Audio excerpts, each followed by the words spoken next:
1월 23일 함께 나눌 하나님 말씀은 마태복음 5장 38절로 48절 말씀입니다. 온전하신 주님을 닮아가는 삶. 오늘 본문을 단 하나의 문장으로 정리하자면 열악한 상황 속에서도 신자가 어떻게 살아야 신자답게 살아가는 것인가, 그 신자의 대응에 대한 말씀이 오늘 본문 말씀의 주제라 그렇게 생각합니다. 율법을 온전하게 하시려고 주님께서 말씀을 다시 해석하시는 것이지요. 주님께서 해석하시는 것은 우리에게 지식의 문제가 아닙니다. 오늘 본문도 마찬가지지만 해석이 어려운 부분은 하나도 없습니다. 무엇이 어려우냐면 주님의 말씀대로 살 수 있는가 하는 것이 어려운 것이지요. 다르게 말씀드리면 주님은 온전한 삶을 우리에게 가르쳐 주시는데 우리가 이 온전한 삶을 순종하고 따르고 주의 명령대로 행할 그 본뜻과 능력이 있느냐, 그것이 어려운 것이지요. 오늘도 우리는 본문 말씀을 통해 온전한 신자의 삶이 어떤 것이고 우리가 어떻게 살아야 온전한 신자의 삶이 되는지를 살펴보려고 합니다. 이 말씀을 통해 우리 안에 온전한 성도의 모습, 어려움 속에서도 신자다운 대응의 능력들이 나타날 수 있기를 원합니다. 오늘 문단은 두 개로 나누어 살펴볼 수 있겠습니다. 첫 번째 문단은 38절에서 42절 말씀까지입니다. 또 눈은 눈으로 이는 이로 갚으라 하였다는 것을 너희가 들었으나 나는 너희에게 이르노니 악한 자를 대적하지 말라. 누구든지 내 오른편 뺨을 치거든 왼편도 돌려대며 또 너를 고발하여 속옷을 가지고자 하는 자에게 겉옷까지도 가지게 하며 또 누구든지 너로 억지로 오리를 가게 하거든 그 사람과 심리를 동행하고 내게 구하는 자에게 주며 내게 꾸고자 하는 자에게 거절하지 말라. 구약 율법이 우리에게 가르친 이 상황에 대한 대처법은 동해보복법이죠.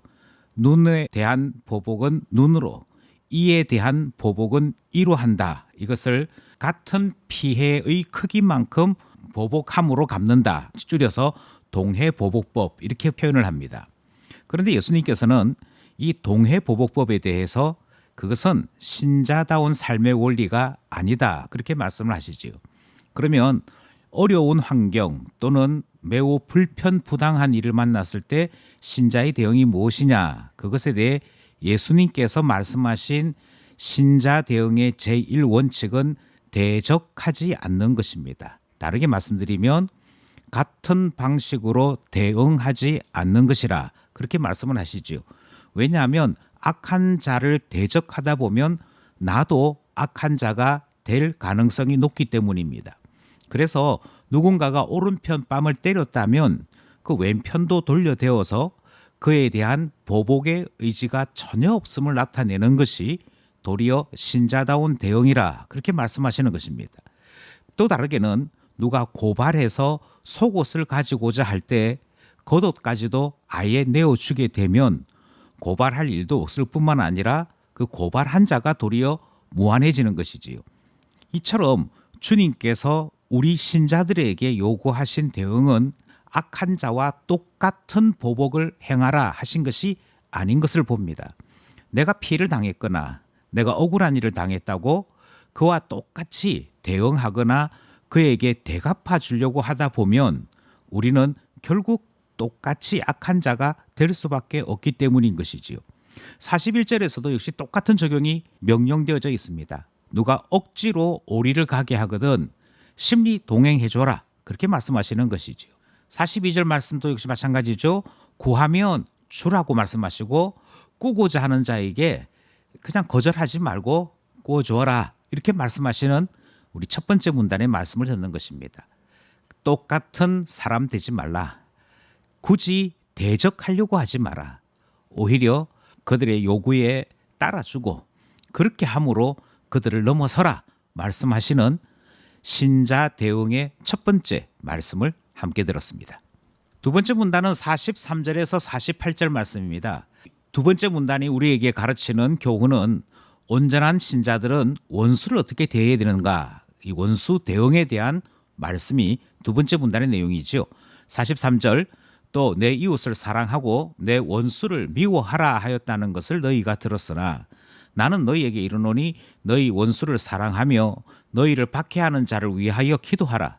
이같이 한즉 하늘에 계신 너희 아버지의 아들이 되리니 이는 하나님이 그 해를 악인과 선인에게 비추시며 비를 의로운 자와 불의한 자에게 내려주심이라. 너희가 너희를 사랑하는 자를 사랑하면 무슨 상이 있으리요? 세리도 이같이 아니하느냐? 또 너희가 너희 형제에게만 무난하면 남보다 더하는 것이 무엇이냐? 이방인들도 이같이 아니하느냐?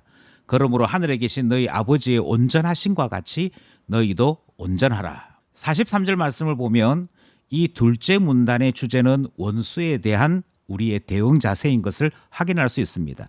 왜냐하면 구약 성경에 이웃은 사랑하고 원수는 미워하라 하였다는 말씀을 기준으로 해서 주님이 율법을 다시 해석하시기 때문이지요.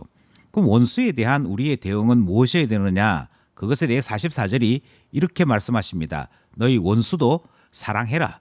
그리고 박해하는 자를 위하여 기도해줘라. 그렇게 말씀하시지요. 이것을 45절에서는 하나님의 모습이 이러하다라고 가르치고 있습니다. 그러니까 하나님께서 원수를 사랑하시고 박해하는 자를 위하시는 하나님이심을 나타내고 있는 것이죠. 그것이 무엇인고 하니 하나님께서 해도 비도 동일하게 선인에게 악인에게 다 허락하시는 하나님의 모습을 예로 사용하고 있습니다. 하나님께서 가리지 아니하시고 모든 자연의 선물들을 골고루 동등하게 나누어 주시는 것, 그것이 하나님이시다 이렇게 소개하는 말씀이고, 우리는 하나님의 이와 같은 모습을 선하신 하나님 또는 악한 자에게도 긍휼을 베푸시는 하나님 모습이라고 주님께로부터 가르침을 받는 것입니다. 이것이 하나님 모습이라고 한다면 우리가 앞서 들었던 이야기는 하나님의 모습과 전혀 반대의 모습이더라 하는 것이죠. 이웃을 사랑하고 원수를 미워하는 것은 하나님과 전혀 상관이 없고 오히려 세리나 이방인들의 모습과 같다라고 주님이 규정하십니다. 그래서 오늘 본문을 보시면 세리도 이 정도는 한다, 이방인들도 이 정도는 한다라고 말씀하고 있는 것이 본문에 등장을 하지요. 너희를 사랑하는 자를 사랑하는 거 세리도 할 줄 알고, 너희 형제에게만 무난하는 거 그거 이방인들도 할 줄 아는 것이고, 하나님을 안다는 사람들, 하나님께로부터 은혜를 받았다는 사람들의 행동은 아니다라고 말씀하고 있지요. 그러면 신자는 어떻게 원수를 대해야 되는가? 그것은 하나님께서 온전한 모습을 보이셨으니 우리도 그 온전하심을 따라 살아가는 삶을 선택하라. 그것이 48절 말씀입니다. 하늘에 계신 너희 아버지의 온전하심과 같이 너희도 온전하라. 그러면 어떻게 하는 것이냐? 원수 사랑하고 박해하는 자를 위하여 기도하는 것이지요. 누군가는 이렇게 질문할 것입니다.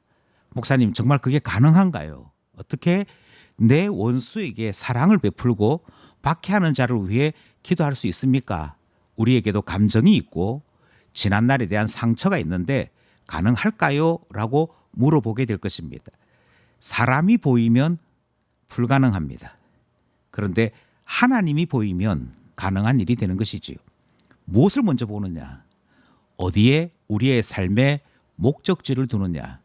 그것에 따라 달라지기에 너희는 하늘에 계신 너희 아버지의 아들이 되어야 한다 말씀하심으로 신자다움을 가르쳐 주시는 말씀이었습니다.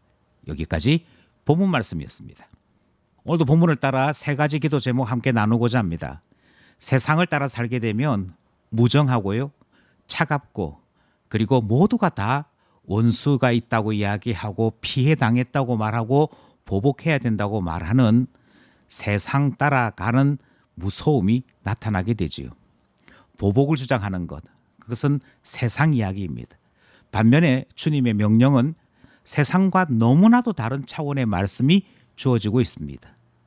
이 큰 차이, 세상 따라가지 아니하고 신자로서 주님 따라갈 수 있도록 우리에게 은혜 주십시오 기도하게 되는 것이지요.